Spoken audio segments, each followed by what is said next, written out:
Hey everybody, I was just contemplating, and I contemplated that I had just heard this video, and one of the things that the guy in the video said was it was something along the lines of the biggest lie or the biggest thing, the trick the enemy can convince you of is to stop fighting.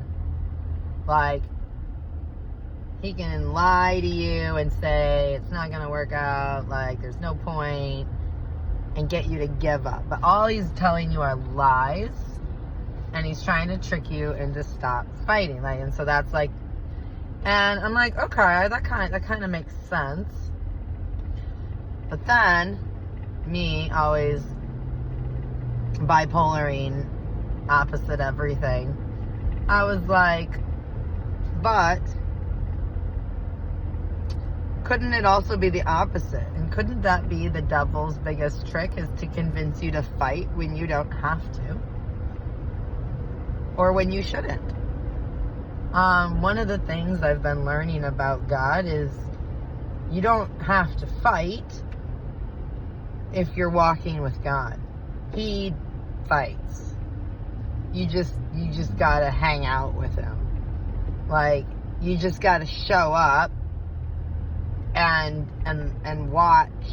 Like, you actually don't have to fight. And that's one of the biggest things I've learned, is that when I'm fighting for something, it's usually because it's something I think deserves or needs to be fought for. But then when I read the Bible, every time something needs or deserves to be fought for, the Lord tells Israel to sit and watch as the Lord himself fights for you. He tells them to worship. The Lord doesn't ask you to fight. He knows your enemy is more and bigger and stronger looking. He doesn't ask you to fight. He just asks you to worship and show up with gratitude. He shows his strength through your weakness.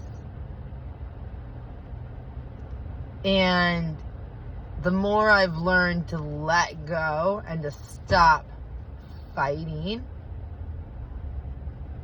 and instead to just follow where he's leading, I've found that everywhere I follow him to, the battle's already won. I'm following him so he can show me the green pastures that he's already prepared for me. I'm following him so that he can show me the war that he already won on my behalf. I'm following him so he can lead me to the lost sheep. I'm following him home. I'm not controlling. I'm not forcing. I'm not fighting. I'm following. If you're fighting, you're probably, especially if you're fighting people, if you're fighting at all, check who you're fighting. Check why you're fighting. Check if you need to be fighting. Or check if it's a fight that God's asking you to let him fight. Because I've realized I did a lot of things the hard way. And yeah, you can do things the hard way, but there are going to be hard consequences to pay. And why would you want to do that when God's already paid the price? God's already fought the fight. He's already taken the keys from the devil. The gates of hell are open.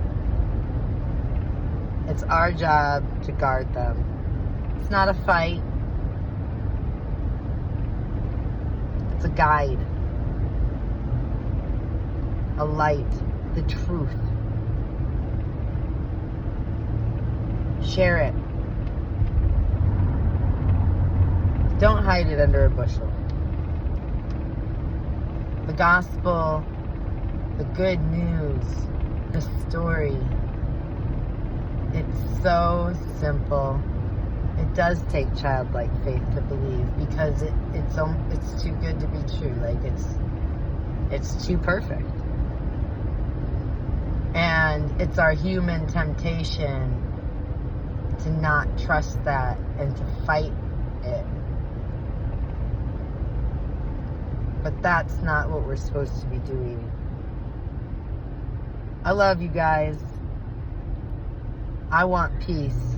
Jesus is the Prince of Peace. He wants us all to have peace. He doesn't want us to be fighting. Maybe that's the enemy's biggest trick, is to convince us we're supposed to be fighting. God's already done it. It's our job to just give him praise, give him glory, and tell the story. I love you guys. He loves you more. Have a great day.